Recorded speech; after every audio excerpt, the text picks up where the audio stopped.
Live from the 607, it's the Ocho Duro Parlay Hour, where we're talking everything movies, TV, comics, and entertainment. Join in the conversation on social media with the hashtag ODPH, because here we go.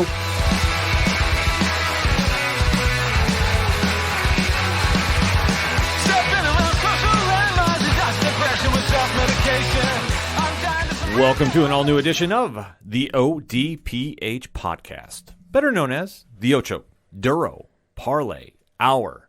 What's happening, everybody? Thank you so much for joining us this week. My name is Ken M. Joining me in studio, as always, you know him. He's the co-host.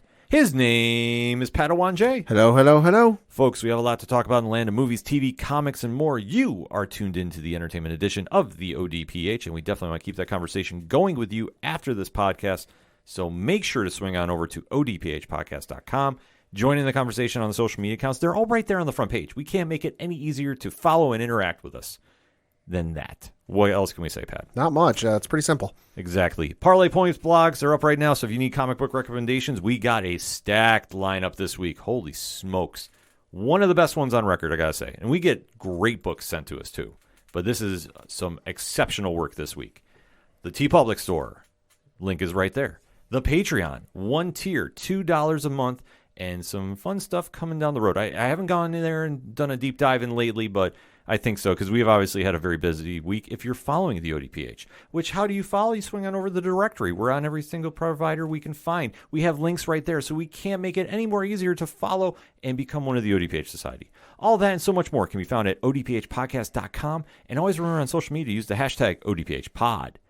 Kicking off this edition of the show, though, we have to recap a polarizing show, if you will, that is really generating a lot of buzz in the good sense now. I know when it first was getting announced, and obviously we're hearing about review bombing and all that kind of nonsense. I even hate saying it. That's why Bioshock's saying the word. We have been really following the show, and 2 episodes in, I got to say, Marvel Studios has got a hit on their hands. Absolutely. Looking at the scores on Rotten Tomatoes, the critic rating average score is, the average tomato meter for the critics is 88%, and then on the audience side, 78%, both of which very good. Yeah, it's very good because obviously when you're dealing with the fandoms, everybody's got an opinion, but you have to go based on what you like, and we always stress that here, that be your own critic. Everything's not for everyone, you know? People have different tastes. Exactly. And this show definitely has won us over because we really weren't sure what we were going to get when we heard that She-Hulk Attorney at Law was getting announced. Obviously, we know Tatiana Maslany was going to be playing the title role of Jennifer Walters. And after that, it was going to be, what are they going to take from the source material? Is it going to be the John Byrne run, Dan Slott, Charles Soule? You had a lot to work with because She-Hulk is a very well-known character in the Marvel Comics universe.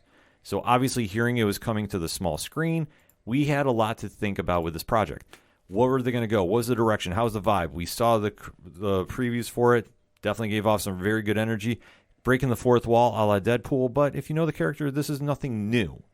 But now 2 episodes in, there's a lot to discuss with it. And we have to recap episode 2 because definitely was building a lot towards the direction of the show. So if you're new to the ODPH Society, what we'd like to do is give a spoiler-free statement about the show. And then after the countdown, we go deep diving. So if you need a pause to catch up on the episode so you don't have anything ruined, we fully respect that. We put that in the liner notes for you. That's the extra mile we go for you.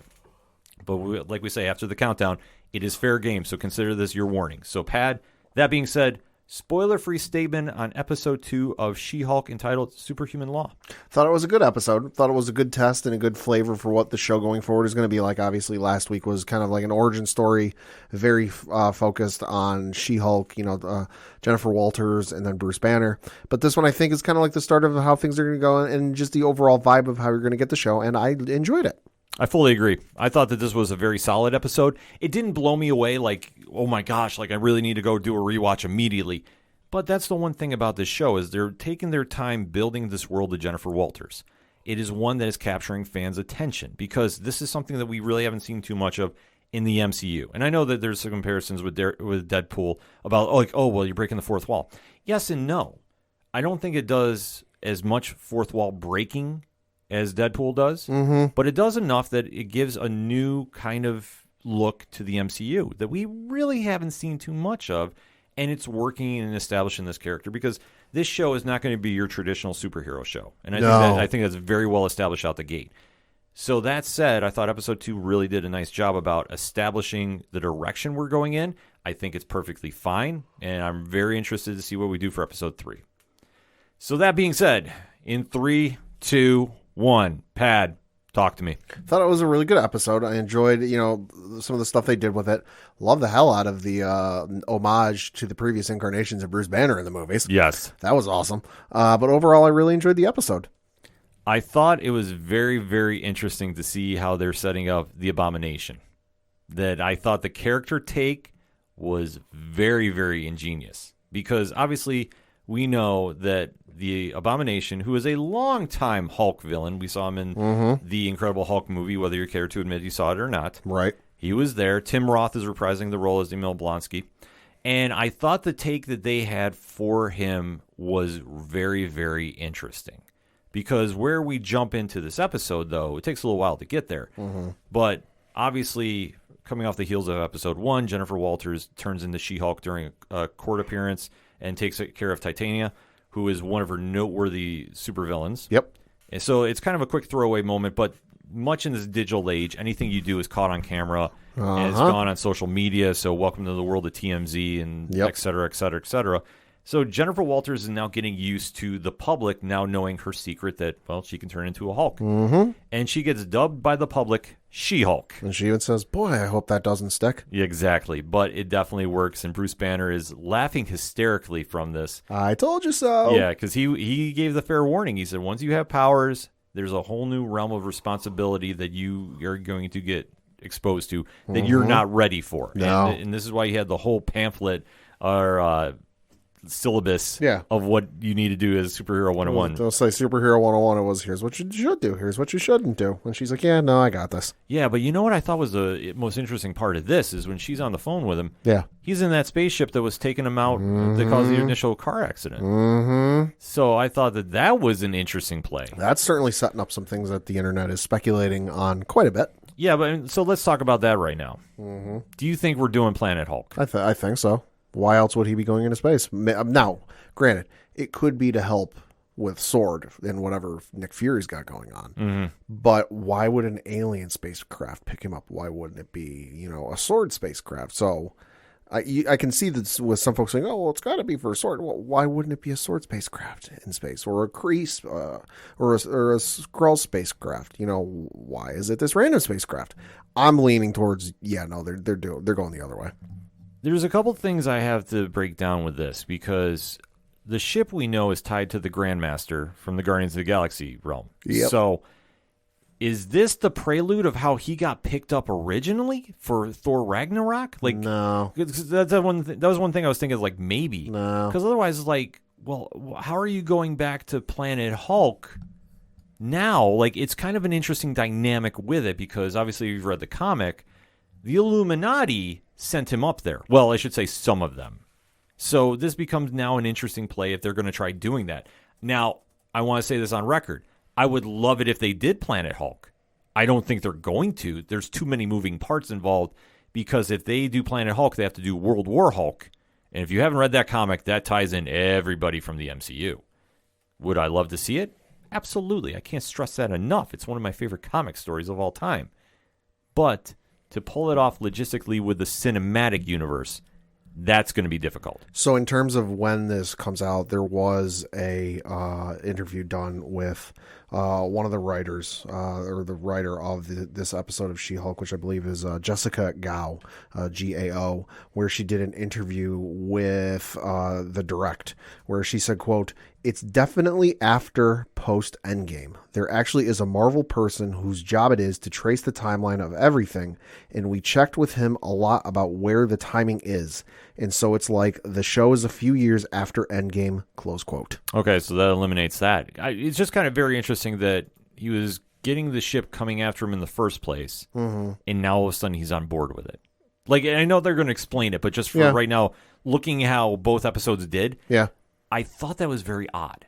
Just because, obviously, it looked like he was getting attacked the first time that caused the accident, but maybe not. Maybe you're right. It's going to be Sword, and he's going to wind up showing up later. See, I don't think it was him getting attacked in the first one. I think it was just them going, hey, hi, and because it wasn't Banner driving, it was Jennifer. she's not used to this crap. And she went, holy shit, and wrecked the car. Now, granted, Bruce probably would have too, but I think given the fact he would have reacted a little less crazily because he's the Hulk. He's an Avenger. He's used to this. Yes.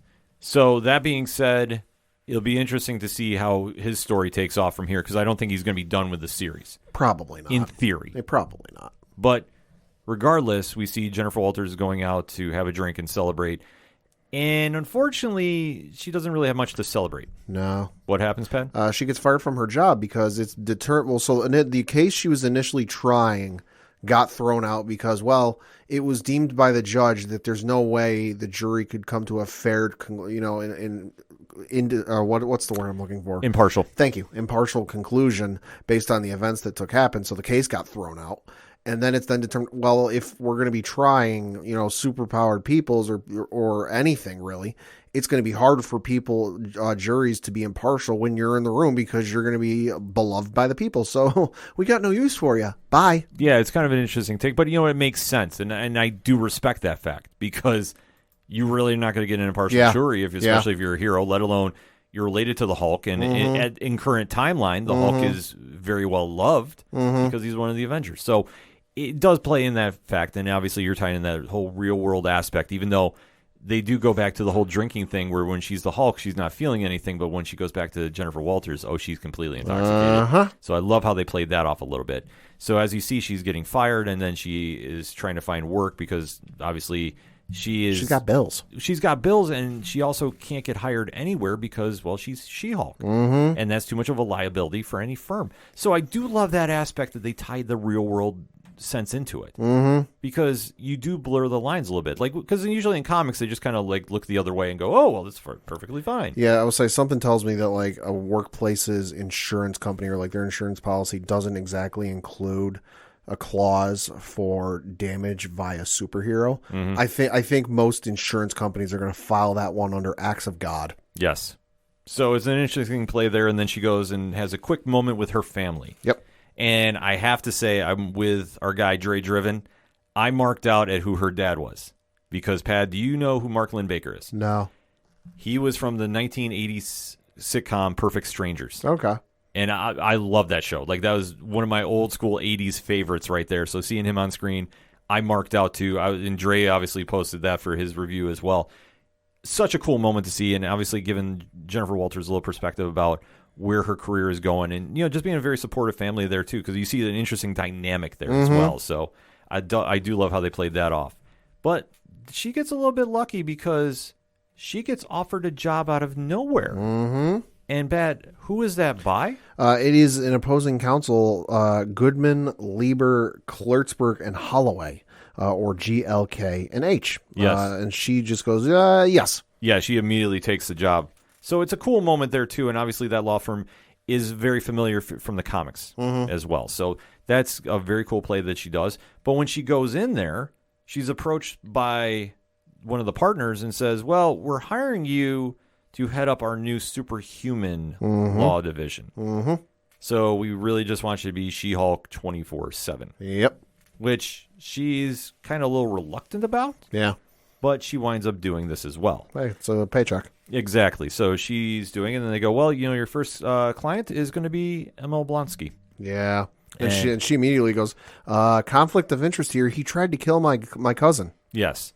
So she does make that call that we mentioned earlier about everything going on to tie in with Bruce Banner. Yep. But Bruce seems perfectly fine with everything. Yeah, he goes, that's so far in the past. We've talked. We've sorted it out. Things between us are good now. And I'm honestly a whole different person now, literally. Yeah, so it's kind of an interesting play as he's flying away, too. And like I say, it just kind of blends in everything from the beginning that She-Hulk is catching up with him about, well, since I left Mexico, this is what happened. So it's kind of an interesting play. And then when she goes to meet the Abomination, he gives a whole story. Well, I was kind of duped into what I did because, I was taking orders. I didn't really mean to do this. I mean, who would really want to try doing this, to paraphrase a little bit. And it's such a brilliant take because you think about it, and a lot of times, too, when you have certain bad guys, they get manipulated and such, and they kind of have a feeling like that. to see that brought on the small screen, I thought that was ingenious. Yeah, I did too. Yeah, it's just like, and it shows the writing of the show too is very sharp in that sense. Mm-hmm. Because it's very tough to really do a realistic superhero show because, let's face it, superheroes aren't real. Yes. That said, they're balancing that out extremely well, and this gives a legitimate, plausible clause for the Abomination to walk away. Yeah. So, reluctantly, Jennifer Walters is kind of buying into this. And she's making the play like, well, maybe he's right. Maybe everything makes sense. I'll have to try rolling with this. Yeah. But then she turns on the TV, and what happens, Pat? Well, she gets a phone call from the guy who hired her for this law That's right. firm and says, hey, we got an issue with your client. Well, what's wrong? Turn on the television. And the footage we saw from, what was it, Shang-Chi, Yeah. is finally hitting the web of the underground fight club and the Abomination being there. Yep. And that's how the episode ends. And I know some people are going, well, wait, when does this show take place? Blah, blah, blah. Is it, before Shang-Chi, during Shang-Chi? I think it's either during Shang-Chi, because I know people are like, well, or no, I don't think it's during Shang-Chi because I think it's after. I think it's after Shang-Chi, and the footage is just now hitting the web. That like one of those things where like it's making its rounds on like message boards and messaging services and stuff like that. Like it's slowly starting to blow up, but then it hits like Reddit or something, and then it immediately blows up. Yeah, exactly. Because one thing about the Marvel Universe is everything is all connected. Mm-hmm. It's just a matter of when and where, but the fact that footage is finally leaked out, that adds a whole different element to the story. Mm-hmm. And that's one thing that going into the next episode, I'm really intrigued to see how they're going to play this, because how do you justify this? Because obviously we know Wong from the Doctor Strange franchise is going to be a part of this. Yes, he is. So he's going to have to try explaining it, and then it goes into the... I imagine he shows up next episode. I would say too. Because I get the feeling like the first shot of the next episode is going to be her walking into the jail cell and just going, dude, what the hell? Oh, yeah, she's going to absolutely cut it real. And I love that sense too. And where you're going to tie into this as well is we're going to start seeing more characters from the MCU start showing up on this show. Yep. And what I'm really interested in finding out about is the rumors, and take this as rumors only. Yeah. There's supposed to be some crazy bonus credit scene at the end of next episode. Do you have any guess who? No. Okay, so I have two. One, I think it's Charlie Cox as Daredevil. Well, yeah. Like it's that infamous scene, like he shows up. Yeah. Maybe not in the Daredevil costume, but he shows up. Yeah. The second one, which I think if it's generating this much buzz, because the Charlie Cox we know is coming. Right. I mean, that's not exactly a huge surprise. We know he's in the show. Right. But remember that throwaway line that when Jennifer Walters was checking the tabloids there about the man with the metal claw starting a bar fight? Yes. What if, hypothetically, they show a silhouette of one Wolverine?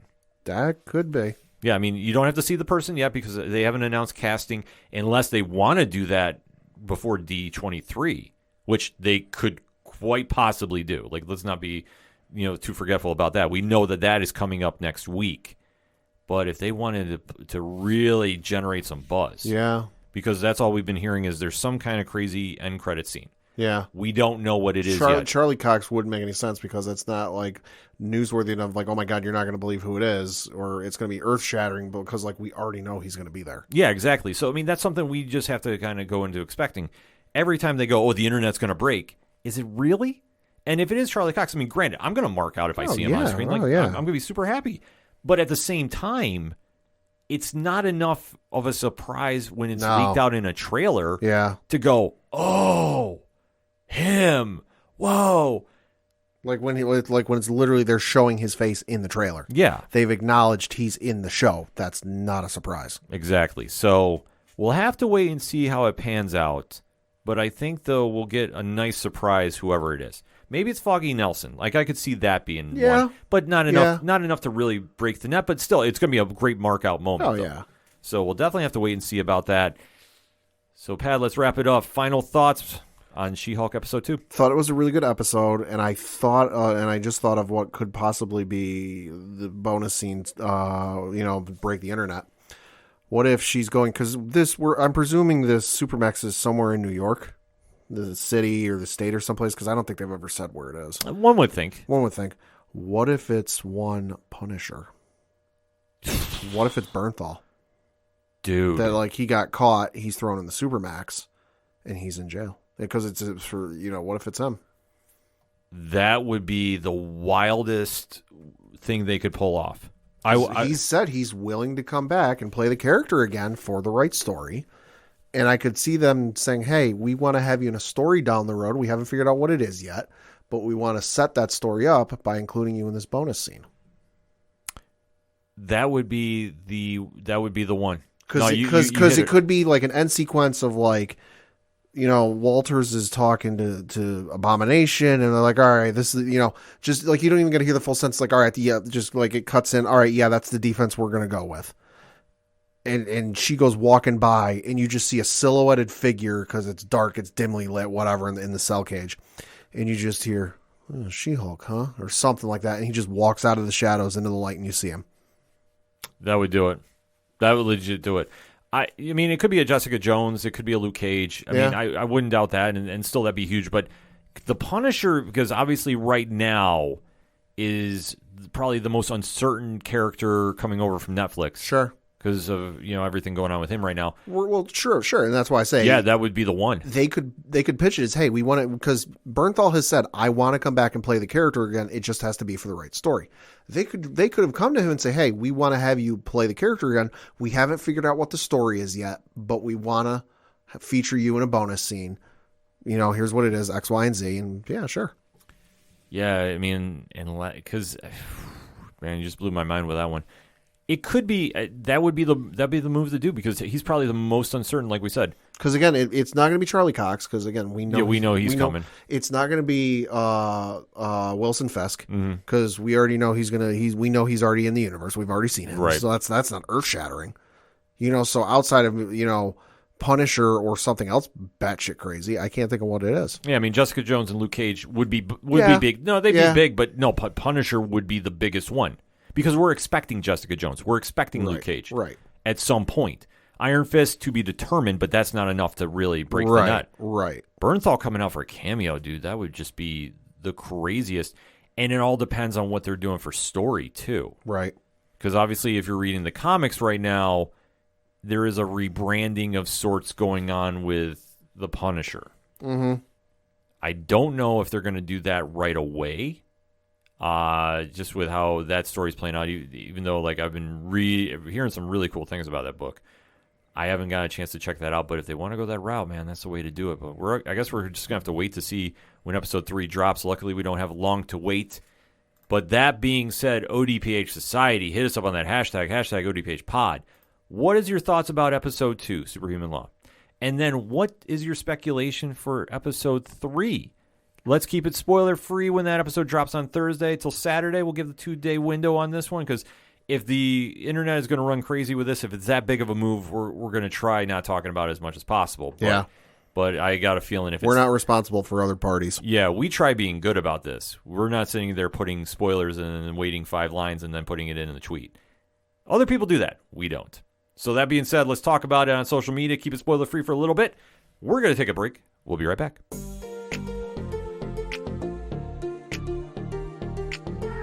Welcome to Talkin Shiz. I am CJ. And I am Maddox. And our podcast is like a radio show. We have no certain topics. We talk about anything and everything. And our opinions don't matter. And we do have a pod page. What is our pod page where folks can find our platforms and what we're all about? Maddox? I'm glad you asked. As a matter of fact, that is podpage.com/talkin without a G dash shiz. And that's where it's our one-stop shop. It has everything there. It has all of our donation links. It has all of the content that we have created, our recent related reviews, and it even gives you where you can find us on different applications such as Google, iHeartRadio, you name it. We're in almost in every single branch of applications out there, so please check it out. There's even, if you want to become an official Shizzler, we even have merchandise. So definitely go there, check it out, and yeah, it's literally the best one-stop shop. Absolutely, and sharing is caring, so make sure you guys share. We're on Twitter, and that's Talkin_Shiz, Instagram, Talkin_Shiz. We have Facebook, We got our pod page. We have different platforms, Apple Music, Spotify, what Maddox said. We are everywhere. So definitely check us out, and we definitely appreciate you guys listening. Yes, thank you guys, and we'll see you on one of our episodes.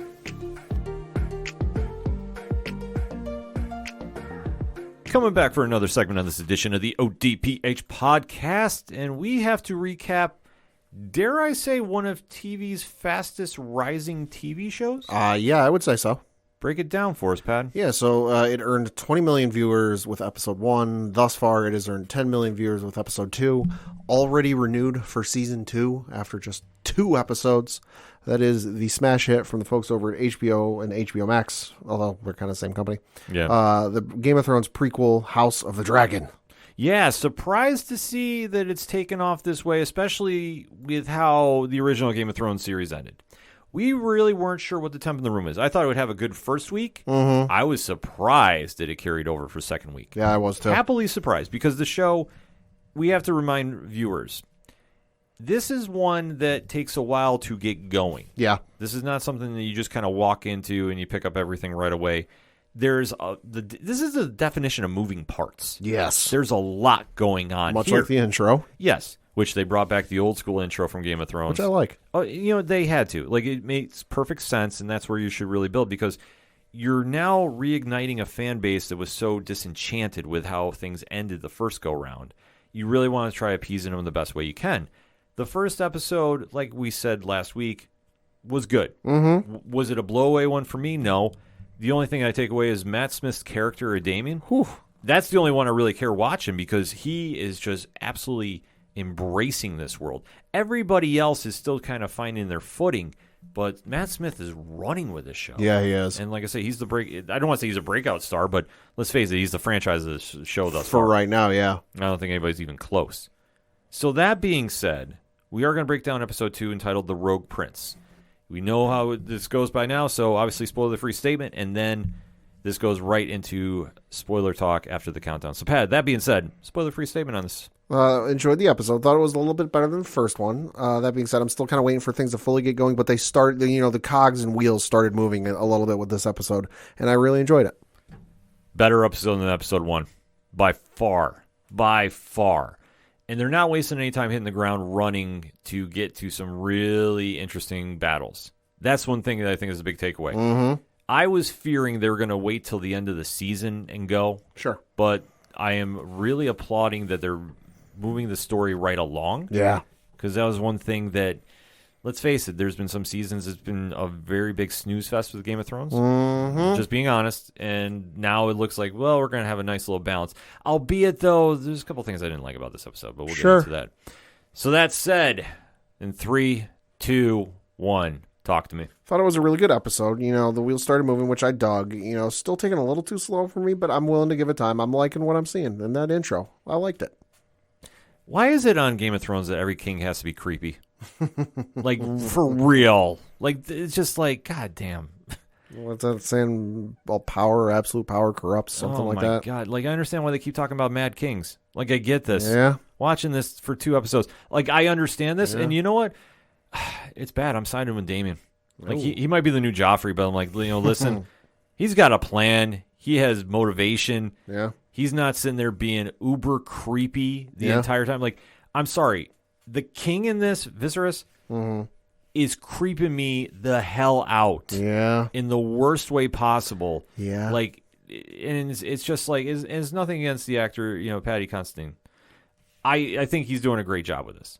But at the same time, I think just the source material, it's like, oh my God, man, this is just irritating the crap out of me. Because now we go 6 months after episode 1. Yep. And there's a lot of fallout from the anointment of the heir. Because, Pat, who is the heir now? Rhaenyra Targaryen. Yes. So people are still losing their minds about this. Damien is kind of handling this the way I thought he was going to be. Like, he's pissed, but he's like, you know what? I'm still got my army. I can still make some moves. Like, he's pissed, and he's not exactly thrilled about it, but he's not exactly throwing a Joffrey level fit. Yeah. Like, he's like, all right, I don't like this. I'll do something about this, but I'll be subtle and calculating. Yeah, he's just sitting back and going, like, I'm going to wait to see how this all plays out. And for 6 months, he's been calm. Like, that's one thing we have to remember with this. He hasn't been acting irrationally. No. He's been plotting, which I do applaud this because It's always the silent ones you got to watch out for. Exactly, because everybody else is not paying attention. Nope. Because you're also having a lot of moves going on, and, Rhaenyra is appointing her own people now, which this is starting to ruffle some feathers because who now gets appointed to the Kingsguard? That would be Sir Kristen. Yes, and that is the one that Damien had to fight in the celebratory duel of joust, whatever it was from the first episode. So she's already making some very questionable moves. Now, granted, she's very young in the show. How old would you say she is? Oh, I would say at least 16, max maybe 21, 22. Yeah, something so like that. She's still very young in making these moves, which I thought was kind of interesting that they're allowing her to really have this kind of power to do. But I understand she's being the heir to the throne. Well, and I think just given the way that like Game of Thrones history typically works with kings and queens and royal bloodlines and all that, like they've learned over the course of however many thousand years this world has gone on. You can't exactly wait until the previous ruler is about to die to start teaching these kids how to do things that like anybody can drop at any moment's notice, and you need to start teaching them now because they might be hunky-dory and the king or queen or whoever's in charge might be perfectly good health now, but give it like 5 minutes and they could be dead. Yeah, it's just one of those tricky situations, but she's getting told no by the hand of the King Otto, and then Lord Commander Harold Westling? Or Westerling. I believe so. So she's making some moves, and then you have the king who is really acting odd. Mm-hmm. I'm sorry, he's messing with his models. It's something about the show too. Everybody likes messing with models. Yeah. Like the little toy ones. Yeah. He's like almost like building his own train set. Yeah. It's kind of weird. And then he gets visited by somebody too, Pad. Who is that? That would be Alicent. Yes. So that is Rhaenyra's best friend. Uh-huh. So this is also getting weird. They're having their own private meeting, and she's trying to influence him to speak about his wife's death. Yep. Which is just like, okay. It's a little creepy. It's a little creepy. It's just kind of like, I understand. It's only been 6 months. Yeah, they're trying to be very noble, but it's just kind of like, how is she meeting privately with him to have those conversations? Yeah. Like, it just kind of came off very weird to me. Like, that's the easiest way to describe it. Like, if this is like a modern sitcom or something like that, like, okay, I can see like, the main actresses or like the daughter's best friend going and talk to the father about something, but like this ain't a sitcom. Like, yes, your daughter is the heir to the throne, but like her best friend getting in to see the king, it seems a little weird. Yeah, it's just like there's just no real rhyme or reason to it per se. Like, it's just kind of like, all right, we're going to kind of roll with this and see where we go. And then there's talk of the council now saying, well, the king needs to start uniting houses. Mm-hmm. And there's a proposition that's brought up. And Pat, what is your take on this whole proposition? It creeped me the fuck out. I'll be honest. Ew. Yeah, no, this was absolutely fucking weird. I'm sorry. Like, this is the part of the episode where I'm just like, no, I am not down with this. This is weird. Like, even for Game of Thrones standards. Because it's talked about that Corlys is saying, well, Viserys should marry his 12-year-old daughter. Yeah, you heard that right. 12. Yeah, that's not a mistake by me saying, like, seriously, like, I'm just like, yeah, I really just read that. Like, that's me. You're getting the honest feedback right now. Like, yep, that just came out of my mouth that this show just did this. Mm-hmm. Like, and usually, Pat, we would just go reasons. But no, this is a whole other level. Like, I don't know what the fuck is going on here. Well, I mean, it kind of, I would say, ties into actual history because there have been instances over the course of history with, like, kings marrying young women. Why, I don't know, and I couldn't explain to you. I'm not any of those people. So I guess it's kind of based on some realism and some actual history. Doesn't make it any less creepy. No, it's creepy as fuck. Sorry, it is creepy as fuck. Like, my skin was crawling at this. I'm just like, oh my god, like, what the hell are we doing here? It's like the whole Julius Caesar Cleopatra thing. Once you figure out the actual ages, that gets a whole lot more creepy. Yeah, it does. Just saying. Oh, it does. But during this whole point, there's another side story going on, which is the good part of this. And that is Damien is sitting there stealing dragon eggs. Because this will go over well. Oh my god, this is perfectly smart. He's just like, you know what? They're all talking about whatever. I'm just going to go start loading up on dragons. Mm-hmm.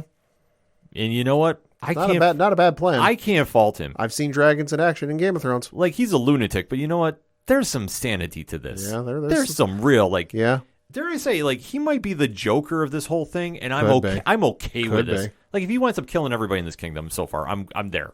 I'm on Team Damien. And yes, the council now hears that he has this. And they're like, oh, fuck. Yeah, they're like, what?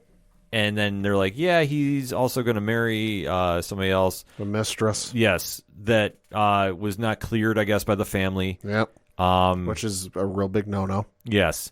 So this also now gets weird. So they're basically saying, well, we're going to send the hand of the king to go retrieve this egg. And Damien's like basically said, you want it, come bring it. I'm not giving you anything. And we're going to, if you really want to test this, we're going to test this. This is probably the strongest point of the episode because there is a standoff at the bridge. Because obviously, since Damien's occupying Dragonstone, and he has his own court, he's just like, you know, if you were to come into my territory, we're going to fight about this. Yeah. He obviously sees Sir Kristen, and he's just like, oh, you look familiar. Yeah, I whooped your ass. Yeah. You want to go for round 2? And like I say, Matt Smith is just eating the scenery right up. He really is. Yeah, so like He's the smarmiest prick I've ever seen on television. my God, though, it works. Yeah, it it works does. so well. And he's just like, yeah, if you're going to do this, fine. Oh, by the way, I have a dragon here. So what are you going to do? And ironically, though, at this point, Rhaenyra comes flying in like never-ending story style with her dragon at the other end. Yeah. And they basically say, well, I have a dragon too. You're not going to be able to do this. So what are we going to do? And Mutual assured destruction. yeah. And now at this point, she really forces Damien to make a decision. And he kind of plays along with things for now. For now. For now, which is a very interesting take. He's a very calculating individual. Yeah, so it's like he reads the temp in the room and he's like, yeah, I could really fight everybody here, probably win. But I'm I going don't to really want to. I'm going to go along with this. Like, I want to see how this all plays out. So he gives over the egg. It goes back to King's Landing. Mm-hmm. There's a little peace in the world, so to speak. But then we go back to For now. We go back to Creepy Town because Viserys announces, "Well, I'm going to take a queen." Mm-hmm. He's not taking the 12-year-old, thank God, Nope. but he's going to take Rhaenyra's best friend, Alicent, Mm-hmm. which is even just more weird. So it's a more weird, less creepy. Yeah, Still weird, though. Still weird as fuck. Like, I'm sorry, just like this whole courtship thing is just skin crawling. Hey, that's how it works. I know, but that's, like I said, that's the one thing about Game of Thrones that it like, I don't know why they have such an affection for doing this. Like, it's disturbing. Yeah. Sorry, I'm putting out No, it is. my I opinions agree with of you. this. But then they end on a strong note because Corlys is mad because, well, What the fuck? yeah, he thought this was pretty much a setup. The houses were going to be united. They're going to rule the kingdom. Nope. So Corlys does probably the most rational thing ever. Yeah. He reaches out to Damien, who's just sitting in the bottom of castle, just hanging out. Yep. And he's like, "So what are we talking about?" And Corlys is like, "Okay, the king is nuts. Yep. I'm throwing all my chips in with you. Yep. There's a situation going on that I could use some help in freeing up because otherwise my kingdom will go bankrupt." I'm reading the tea leaves. I don't like what they say. Yeah, so if you can help me take care of this problem, I'm all in with You you, scratch my back, I scratch yours. and we'll take care of this. And that's how the episode ends. You can almost see the smirk on Damon's face. Oh my God, yeah. Like I said, the easiest comparison is he is the Seth Rollins in this world right now. Yeah. That's very accurate. He is, to put it in wrestling terms, he is Seth Rollins. And my God, the setup for this made up for the creepiness of the overall episode completely. Because I'm just like, I don't understand what the fuck is going on here. I know I'm swearing a lot, folks, and I apologize if that's bothersome, but that part of the episode just really freaked me and disgusted me enough. I'm just like, I don't want to see this shit. I'm sorry. This is not my cup of Java right here. But I was happy with seeing the Matt Smith storyline because at least that makes sense. And the setup they have going into next week is we're finally going to get our big battle. Yes. There's a brand new villain going to be introduced. I should say, well, I mean, really, is there? You define villain. I'll just say a new character because literally everybody in the Game of Thrones world is pretty much a POS. Yeah. Like, let's be honest. Yeah. No, they're not exactly the most noble people you've ever met. Yeah. But we're going to see somebody else, so this could be the next big bad. I don't know, but I'm intrigued to see what happens because obviously we're seeing that there's some problems that if Corliss is now reaching out to Damien to get help, and then we're going to see obviously a big battle. There's a dragon coming down, blowing fire all over the place. I'm in for that. So to wrap it up, Pad, final thoughts on this. Thought it was a really good episode. Enjoyed the hell out of it, and excited to see where they go from here. I'm in for Damien. I could give 2 flying Fs about Viserys and his marital issues. I don't even care. This whole storyline is just, like, we can't reiterate it enough. It's creepy as fuck, and I don't care about it. I care about Damien because that is a character that actually is making some moves and is doing the whole Game of Thrones thing to the letter. And you know what? I'm all in on his storyline, and I can't wait to see next week's issue, or I should say issue, because it kind of feels like a comic. But at the same time, I'm just ready to see some action finally go down in this, and I think we're finally going to get that. Mm-hmm. So that being said, ODPH Society, hit us up on the hashtag ODPHpod. What is your thoughts about House of the Dragon so far, and especially Episode 2, The Rogue Prince? What did you like about it? What did you not like about it? And if you're not watching the show, explain why if you're a fan of Game of Thrones. I mean, if this isn't your whole fandom, I get it. I respect it. Not a problem. But if you're a fan of Game of Thrones and you're not watching this, I'm curious why. So let's have that discussion, shall we? We're going to take a quick break. We'll be right back. Time is going. Yeah. Hey, welcome to the Shane and I Show. Or actually, it's not the Shane and I Show. It's a promo. It's a promo for the Shane and I show about nothing that makes you think of something. And we are available wherever you listen to podcasts. Spotify, Apple, what else? Pods. Yeah, but we got like 5. We got like 5 seconds to fit it. Well, we're going to go a little over. 1. So, hey. Listen to the show. Yeah, you messed it up. You fucked it up. Coming back for the final segment on this edition of the ODPH podcast. Pad, what you got? Got a couple of things to talk about. Obviously, one of them is to remind you all the most highly anticipated show of the season is finally coming out this Thursday night, 9 p.m. Check your local listings for when it's dropping in your time zone. After that, every week, Friday at midnight. That is season 1 for The Lord of the Rings, The Rings of Power on Amazon Prime. Oh, the reviews have gone, the review embargo has lifted, currently on Rotten Tomatoes, and let me refresh the page. It's been a little minute since I've opened the page. Still the same number, with 98 critic ratings for season 1, currently sitting at an 82% on Rotten Tomatoes. I've heard good things about the episode. Super excited for this to come out. I know Jeffrey Bezos, I think he's former CEO. I don't know if he still is CEO, whatever. Did an interview, and that got brought up because obviously Amazon has put $500 million into this season of Lord of the Rings. Jeffrey Bezos' son is a huge fan of all things Tolkien and heard about this, went to his father, looked him in the eyes and said, quote, "Don't fuck this up."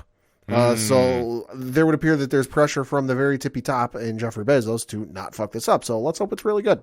Yeah, they got a lot riding on this show, so obviously that's going to have huge implications on, a lot of different shows going to follow suit because obviously with being this big of a budget, they got to deliver. And especially with that fan base, anything short of like perfect is going to be absolutely ripped apart on social media. Switching over to some movie news. Ken, why don't we go back to 1982? Okay. Go back to 1982. Why do I say 1982? Because for the first time since 1982, movie theater prices, ticket prices are going to be at those levels. What? This coming Saturday, September 3rd, is National Cinema Day, and you will be able to get movie theater tickets at almost every movie theater for just $3. Damn. Yeah, so reading from an article on Fortune.com, reads in quote, does the $3 ticket only cover certain times? Nope. The $3 ticket price will extend to all screenings on September 3rd, so you won't have to worry about catching a matinee or a late night show. Note that you'll have to pay any tax and fees on top of that $3. Can I see an IMAX film for $3? You can. Prices won't fluctuate with format, so if the film is showing at your local Cineplex and that theater is participating in National Cinema Day, then you'll pay just $3. Which theaters will offer the $3 movie tickets? More than 3,000 theaters with over 30,000 screens are expected to participate in the event, including major chains such as AMC and Regal. The best way to find the nearest theater to you is via the National Cinema Day website, which is nationalcinemaday.org. You go in there and then you scroll down because it tells you the date and the price, and there's a little video. And then it's find movies and find cinemas, and you're able to search by city or zip. I know here locally, both of our theaters, Regal and AMC, are doing it. Also, the local theater, mom and pop theater, Cinema Saver, which is normally $5, is doing it as well. Their tickets will be $1.50. So the article goes on to say, are there any major film releases this weekend? While it's a holiday weekend, there aren't any tentpole releases on September 2nd. New films include Gigi and Nate, Burial and Honk for Jesus, Save Your Soul. That said, there are still plenty of summer blockbusters in theaters, including Top Gun Maverick, Thor Love and Thunder, Minions The Rise of Gru, and several films are being reissued, including Jaws and Spider-Man No Way Home. So definitely something to check out. It's a fantastic deal that is, I think, a really good idea from the folks in charge of this. It's an awesome move. It's an absolutely fantastic move, especially for an industry that really needs a shot in the arm, in my opinion. I think that fans are starting to go back to the movies. Obviously, when it comes out on streaming so fast, it does hurt. But I mean, let's face it. I think it's pretty safe to say that we here at the ODPH, and I think 607 Podcasts in general, are always about going out and supporting and going out and getting that experience, because you can sit home and watch something and that's cool and all, but there's nothing like going out with your significant other, going out with your friends, going out in a big group, watching a film, then going in and talking about it right after, having that experience, having that social interaction. I think anytime that you get that, it's something that we don't hear so much about these days, because, I mean, everybody's so digitally locked in whatever they're doing. I can watch it at home. I don't need to leave my apartment. I don't need to leave my house. It's like, this is a perfect way to go out. There's no excuse. I mean, you can sit there and still try selling that, but for $3 a ticket. Right. And I'm sorry, there's good stuff at the movies, so there's not excuse, well, there's nothing great to watch. There's a lot to go out there and see, so I fully recommend doing this. I'm going to try getting down there to the theater myself. I got kind of a crazy schedule this weekend, but I definitely want to try doing it and taking advantage of that. It's a brilliant move to go out and support the movie theaters, because they could definitely use it right now. Absolutely. Switching over to some Star Trek news. Star Trek. Reading from an article over at Reuters, actress Nichelle Nichols is having her ashes sent into space. Really? Yeah, so the article reads, quote, the late actress Nichelle Nichols, best known as Lieutenant Uhura on Star Trek, will become the latest member of the 1960s television series to be memorialized by having some of her earthly remains flown into space. Nichols, who died on July 30th at age 89, is credited with helping shatter racial stereotypes and redefining Hollywood roles for black actors at the height of the U.S. Civil Rights Movement, as one of the first black women to portray an empowered character on national television. Network television. Now she has been added to the posthumous passenger manifest of a real-life rocket ship due to carry a collection of vials containing cremated ashes and DNA samples from dozens of departed space enthusiasts on a final and eternal voyage around the sun, according to organizers of the tribute. A date for the launch has not yet been set. Other Star Trek cast members and executives who have had remains launched into space include James Doohan, who played the show's chief engineer Scotty, and Star Trek creator Gene Roddenberry. So that's definitely awesome. Also joining her is going to be the remains of Roddenberry's wife, Majel Barrett Roddenberry, who played Nurse Christine Chapel on the series, and the renowned sci-fi visual effects artist Douglas Trumbull, whose work was featured in such films as 2001: A Space Odyssey and Star Trek: The Motion Picture. So that's definitely awesome to see, and obviously I would say well-deserved as somebody being so seminally known with all things space. Well-deserved. So cool to see happen, man. I fully applaud that. Yeah. And sticking with some movie news, folks, the Monsterverse is not done yet, as some might have thought, because, hey, the whole rights thing with Toei and, Warner Brothers is kind of a little confusing. This is still happening. Yeah, Godzilla and King Kong are teaming up for their next movie. Oh, geez. Okay. Reading from an article on IGN.com, it says, quote, Godzilla and King Kong will return for another epic battle on the big screen, Warner Brothers Picture and Legendary Pictures announced. After the two titans clashed in 2021's Godzilla vs. Kong, the studio says the two giant monsters will fight a colossal undiscovered threat hidden within our world, challenging their very existence and our own. The movie will also explore how the mysterious titans came to be by diving into their ancient histories and uncovering the legendary battle that created them and forever linked them to humans. Adam Wingard will return to direct the MonsterVerse film, as well as cast members Rebecca Hall, Brian Tyree Henry, and Kaylee Hoddle. They will be joined by newcomers Dan Stevens, Fala Chen, Alex Ferns, and Rachel House. Screenwriters Terry Rossio, Jeremy Slater, and Simon Barrett are also a part of the project. It is being shot on location in Queensland, Australia.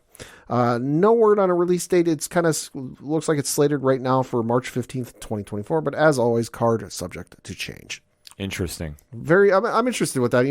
I'm all for it. I've enjoyed the last couple of movies. Give me a little bit more of a plot. I don't need the greatest plot since Citizen Kane, but give me a little something, kind of tide me over in between the action sequences. Yeah, they got to do something a little different. It's been fun just seeing the action, but yeah, I'm with you. It's missing something. Yeah. The easy way to put it, but I'm definitely going to check it out when it comes. Oh, absolutely. And then switching over to some Netflix news, we got a director announcement for the upcoming Bioshock movie. Ooh. So this, of course, based on the very popular video game franchise. So reading from an article on Deadline.com, it says, quote, the long-awaited feature film adaptation of the renowned video game franchise Bioshock looks to be gaining momentum in a big way. Sources tell Deadline that Netflix has tapped Hunger Games director Francis Lawrence to helm the pick, with Michael Green adapting the script.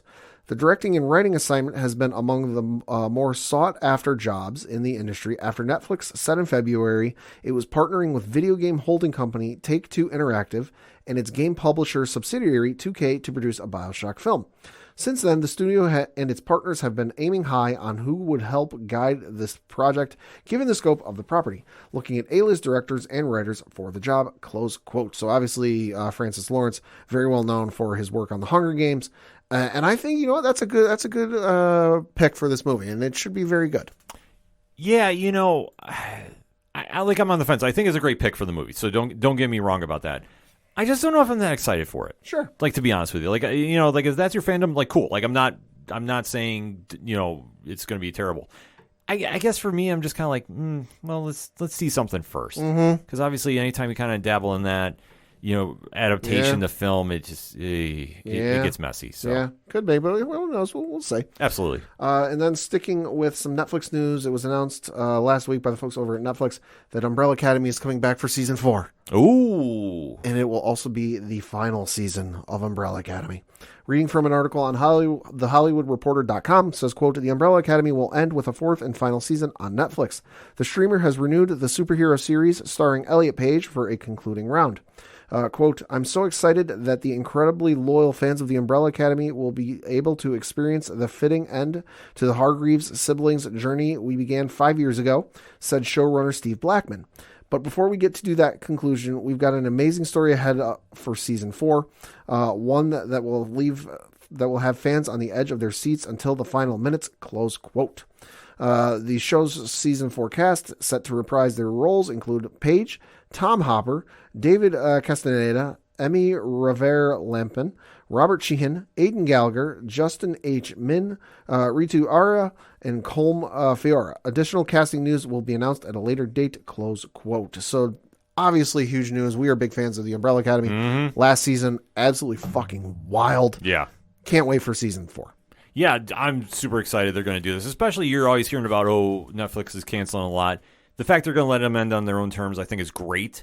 I'm not sure whether they're going to do source material because I just don't really know where they're going to go. But at this point, too, they've gone so far away from the books. In my opinion, I think that it's a fair game. But the fact that obviously how last season ended, they got to tie it up some way. Yeah. And in fact, they're going to get one last season. I think that's great. You touched upon, Pat, we're huge fans of the Umbrella Academy here. Bring on more content with that as much as you can, and hashtag Renew Sandman while we're talking Netflix. Absolutely. They also, sticking with some Netflix and Steve Blackman news specifically, they announced, continuing on the Hollywood Reporter article, says Netflix also announced its extended partnership with Blackman and his newly formed Irish Cowboy Productions. Blackman will work on adapting a series version of the hit PlayStation game Horizon Zero Dawn. Really? Along with a sci-fi limited series titled Orbital. Horizon Zero Dawn is described as an epic sci-fi adventure series set 1,000 years in the future in a strange and beautiful world full of primitive tribes and high-tech machines, all built on the bones of the old ones, the ruins of our present-day United States. The disaster that destroyed our world is long forgotten, but when these formerly peaceful machines mysteriously turn into dangerous hunters of all life, a young outcast named Aloy discovers that that the only chance to save her world is to fight to uncover what happened to ours. Executive producers include Blackman, Michelle Lavretta, Abby Morris, and Azad Quilbash and Carter Swan of PlayStation Productions, Jan Bart Van Beek and Ben McCaw of Gorilla, Roy Lee of Vertigo, and Matthew Ball, close quote. I am super fucking excited for this. Horizon Zero Dawn is one of my favorite games of all time. Top 3 easily. The fact that they're doing a game and they got someone as awesome as Blackman to be the showrunner, write, and direct. Wonderful casting or pick for the show. It's going to be amazing. Yeah, no, I'm actually more excited about this than Bioshock. Oh, yeah. Like, I'm sorry. Like, this actually has got my attention. This I'm actually fully all in on. Yeah. So I will definitely co-sign on that. It'll just be interesting to see how this is going to come out. Like, like I say, just anytime you do video games to, like, any other medium, is like, you roll the dice. Yeah. Like, sometimes you get something really good, and then you get, like, Double Dragon. Yeah, that's just true. Just going to put it out there. And then switching over to some Amazon news. How crazy is The Boys? The Boys is freaking insane. How crazy? Do you think we could make it any more crazy? Well, they got that spinoff coming, so I mean that's going to be wild. But what if I said they were to add Jeffrey Dean Morgan to the show? Oh, shut the fuck up! They're not doing that. Yes, they are. Reading from an article on Hollywood. Shut up! They're not doing that. HollywoodReporter.com. Quote: Negan is joining The Boys. Jeffrey Dean Morgan, who plays The Walking Dead's most iconic villain, has signed on to the Amazon Prime Video superhero drama's 4th season. The imposing and charismatic actor's character in the show is being kept secret for now, but the casting represents a reunion for Morgan and The Boys showrunner Eric Kripke. Morgan played Patriarch John Winchester on Kripke's Supernatural. The move marked the latest Supernatural actor to join the show, with star Jensen Ackles having boarded Season 3 as Soldier Boy.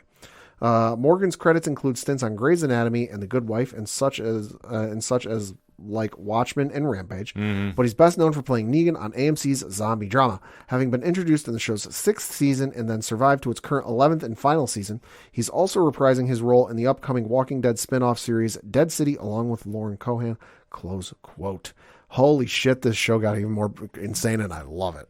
I'm just even trying to think who he could play. And obviously I just have this theory, though. Obviously, you know what happens with Soldier Boy at the end of this past season. They're going to reactivate him, and there's going to be a scene between those two, and I'm not down Jared Padalecki to get involved. It just writes itself. So I'm putting that karma out in the world. I'm sure Tyler from 30 and Nerdy just marked out wherever he is listening to that statement, but I'm going to put that energy out in the world. But that's a hell of a pick.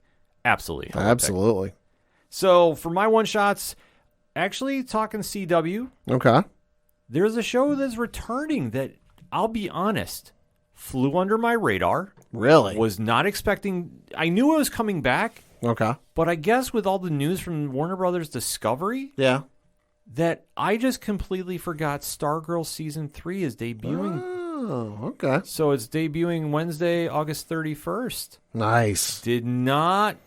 for some reason, I thought it was coming back later. But then again, with all the shakeups they're doing, obviously The Flash is on its final run. Yep. Superman and Lois has had its unfortunate drama there. Yeah. I completely forgot about Stargirl. Yeah, no, it certainly flew under the radar with everything Warner Brothers Discovery going on. Yeah, like everything getting canceled left and right. So the fact that we have Season 3 coming out, I'm definitely going to be talking about that next week in some capacity. Obviously, we've got to take a look at the lineup, but I definitely want to check out and see what's going on. I think it's one of the best shows they have on CW. I think they take a lot of risks, obviously involving the Justice Society of America, yeah. And especially with the Take Two they're doing, because they're all teenagers. Which, if you read the comic, which I mean, JSA is making some news for DC as well. Yeah, it's a more seasoned team, shall we say. Yeah. So definitely excited to check that out this week. So definitely I'll post something about that as well. That explains why all of the CW, DC show Facebook pages I follow all lit up on the same thing at the same time last night. Yeah. I saw it and I didn't look at it. I'm like, oh, okay, whatever. I'm like, wait, why was Superman and Lois and the Flash posting about the same thing? Yeah, no, I agree. It was like I saw it, I was like, wait, what's going on? And then I got looked and I was like, Kind of dropping the ball. I'm going to be honest. Like, it's supposed to be one of your better shows, and like the fact that it's flew under our radar, yeah, that's the thing. kind of dropping the ball. I know. So I'm hoping to get some good ratings out of it, but I think it'd just be word of mouth like after it comes out. Because I think when they usually have done it, it's been during the summer, and I think that it's played better because it usually comes out like midsummer, so it leads right into everybody coming back in October. Obviously, with how the schedule is right now, it's kind of a little risky move for me. So I'm hoping good things for the show, but obviously keep your fingers crossed because, it's Warner Brothers Discovery. Yeah. And, Pat, we can just define that as reasons. Well, it's also Warner Brothers Discovery, and it's also now Nexstar. Yeah, so there's a lot going on. There's there. another parent in the mix. Yeah, so if you love the show, watch it. A show that we usually have good things to say about, but man, this week... Lead Balloon. Yeah, Well, I gotta say, disappointing episode of Tales of the Walking Dead. We were gonna do a full review of it, but Pat, I think I'll let you take this one. I dare even say we'll give the spoiler countdown. So, in 3, 2, 1. Not good. Yeah, it was a terrible episode. I was excited about this because of the 3 they've done. The first one being Evie Joe. Evie/Joe, the second one being Blair/Gina, this one being titled D, and it was the return of Samantha Morton, aka Alpha, and it was Alpha's origin story. I was like, oh, okay, this is something I can sink my teeth into. This is something that, like, I've got a connection to. I can really build off of stuff with. It felt very disconnected. That, like, it felt like we were coming in the middle of the story and we were leaving before the story was over. I agree. I felt like there was some better stuff you could have done with this, And honestly, I was a little disappointed. And I'll be honest with the show in general. I forego watching House of the Dragon at 9 when it drops to watch this just because same time it's on the same time, and also because I don't have a DVR. I have Hulu TV, to watch the main stuff, but I still have my parents' Spectrum login to watch AMC stuff. So I watch the AMC stuff like Walking Dead and then this live, because if I don't, especially with this, it's not on iTunes. If you have an iTunes account or you have an Apple device, while you're listening to this episode, go to iTunes, search Tales of the Walking Dead, and try and find it on there. It is not on iTunes for any of the episodes. I have still not seen episode 2 of this show because it's not on iTunes. And I don't want to jump through the hurdles of signing up for AMC Plus just to watch one episode. Sorry, not going to do it. Yeah, it doesn't make sense. I'm honestly considering dropping the show just because I liked the first episode. Could have been better, had some potential, didn't quite reach its zenith, I guess you could say. Didn't see episode 2, but this one, not good. The easiest way to describe this is they took a chance and they just fell flat. Mm-hmm. Samantha Morton coming back as Alpha was great. And I thought for what she had to work with was okay. Like, it wasn't a great script. Because as you touched upon, we're thrown in the middle of a story. Yeah. So there's, like, no reason that we understand that she's on this yacht. Yeah. And they're surrounded by zombies. So obviously the apocalypse has happened. And yet it's just not a real clear-cut build of, like, what the hell is going on here? Yeah, I'm showing kind of off my iPhone right now. I've searched Tales of the Walking Dead on iTunes. But there's books, there's songs, there's albums, and then podcasts. Yeah, there's no show. There's no show. Yeah, no, Walking Dead, you can go and get like the next day or a couple days after. The only thing I'm guessing with that, though, to go back to your point, I think they're just doing it because they're going to put it all out at once. Yeah, maybe. Because how the show is, it's an anthology, so we got to remember that it's not supposed to be set in any continuum. It's just what it is. But like I say, this episode was so lost. Because it was. You don't understand why Alpha's so angry at the world. Well, she's on this riverboat that we don't quite know how or why or how the fuck she got here. It's reasons. Yeah, they're literal reasons. there's a whole cast of characters that I don't give two flying fucks about and I don't know anything about. Yeah. And then they're in the middle of a bayou in like Louisiana or someplace, which I'm like, okay, that's a different place than we've been to before. I'm in for that. And then they're dealing with the walkers. There's some guy who shows up that they've got beef with that I have no fucking clue who he is. Exactly. And then shit hits the fan, which, gotta say, when the shit hit the fan, I perked up a little bit and I'm like, oh, okay, I can get into this. And then she just left. Yeah, she just hits the inflatable raft and jumps in the water. Yeah. And it's puzzling. Like it literally sat there and was like, okay, what are we even doing here? Like, you wasted the opportunity of really doing a great story. Yeah, because being on a boat in the Walking Dead universe has always been something from the show that, like, oh, why don't they do that? Yeah. And they teased doing it in the Telltale game, but they never got around to it. Right. And then obviously they did it with Fear the Walking Dead, but like it's not been something that's been like too looked at, so they're like, I'm like, oh, they're on a riverboat in the bayou. Okay, that's different than being, in the middle of the ocean someplace. This could be cool. And then it was kind of half-assed. Yeah, no, they definitely dropped the ball on this one. So there isn't a lot to really go on with because it's basically Alpha's angry, is jealous of somebody, the boat gets raided. Yeah. She jumps into the water. The boat gets raided, and they act like they know the person, but I'm like, who the fuck is this person? Yeah, exactly. Like, everybody knows who it is, and we're all like, who? Like, everybody watching at home. Like, I was talking with some people online about it. They're like, who is this? I'm like, I don't know. Yeah. I have no idea. You know us. You know we're not like this. Well, who the fuck are you? Yeah, so once they hit land, there's a zombie raid. They cover themselves up. They get discovered by the Whispers, go home. Yeah. Like, literally, that's the episode. So there's nothing really to discuss about it. If you enjoyed it, please let me know what you liked about it, because I am not going to hate on you about it. No. But this was not a good episode in our opinions. Like, when Pat and I were talking about doing this for a segment for the show, we're like, I'm going to talk about it because we do have Walking Dead listeners that really like to hear the take. But honestly, like, this was not a good episode. So I know they have 2 episodes left. Yeah. Hopefully they can rebound, but I got to admit, I think the show has, or 3 episodes left. But 3 episodes, but the show has just really not clicked the way I thought it was going to. So we'll have to write it out and see, though. I mean, it's still not worlds apart, so I can at least say that. Let me end with some happier news, though. Please. It's New Comic Book Day. Hey. So, like we say, there is a very, very, very stacked lineup this week. Comixology Originals is absolutely crushing it right now. And if you listen to the Scott Snyder interview, which, once again, thank you to Scott Snyder for coming on the show. Absolutely. Fantastic interview, and he gave us a lot of great exclusives. Just such a cool guy to talk to. I know we're planning on having him come back on again, too. And for everybody that's been listening, the downloads are flying there, and we're getting so much great feedback from our fellow content creators. Like, that means the absolute world. Like, we were super happy to have the interview, and just hearing the fan reaction, too, we're super excited about it. And rightfully so, because we're all talking about his books on Comixology Originals. Barnstormers #2, it comes out, and the book, like I said on the intro for that episode, it's breathtaking. Tula Lute's artwork on this is freaking fantastic. I could sit there and rave about this all day. The story, I'm not going to spoil. Okay. But there is 2 game-changer moments that happen in here. One, it's almost like a throwaway moment, but the minute I read it, I went, oh, okay. I think I know what's going on now. Yeah. And if it's that, it's going to be such a good payoff. But then even later, too, there's another moment that happens in there, and I'm like, I'm not that I wasn't already all in, but I think if, like, you were on the fence after issue 1, sure. Oh, you're sold. Like, you are in for this series. I can't stress enough. You need to go out and go get this on Comixology Originals, and definitely when it comes out in print via Dark Horse, you need to go do that. And to clarify, too, I believe the We Have Demons trade paperback, the original book that he had with Greg Capullo, is pushed back a week. Because I went to darkhorse.com to go check, and they're listing it for September 7th. So next week, we'll check it out. But if it's at your local comic shops, make sure you go get them. And seriously, go get the print books.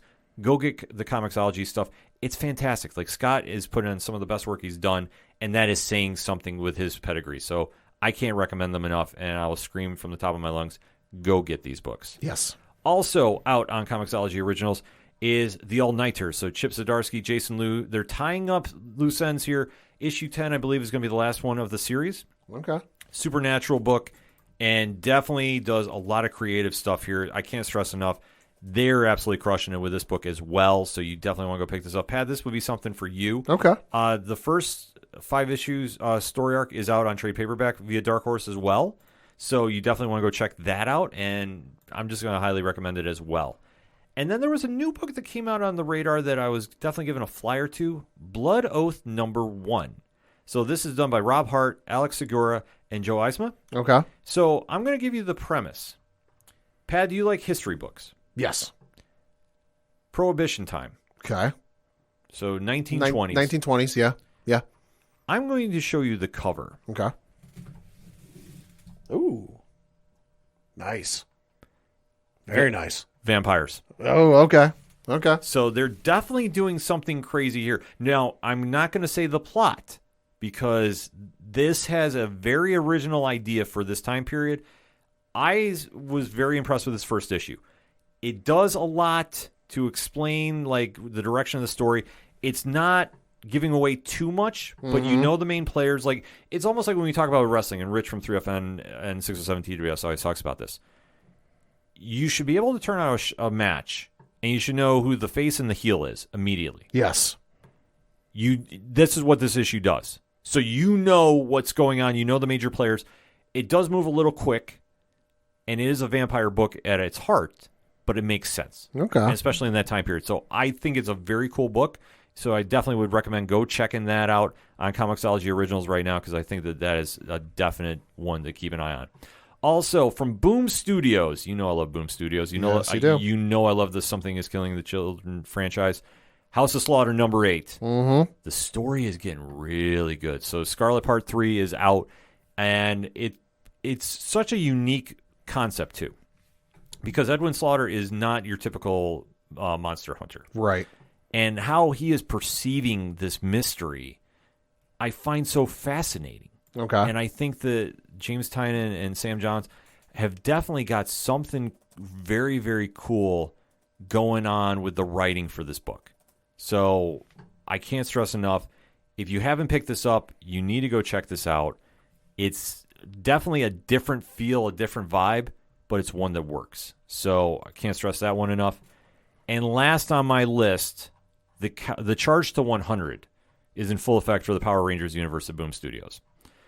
Power Rangers Unlimited #1, or the Death Ranger #1, is out.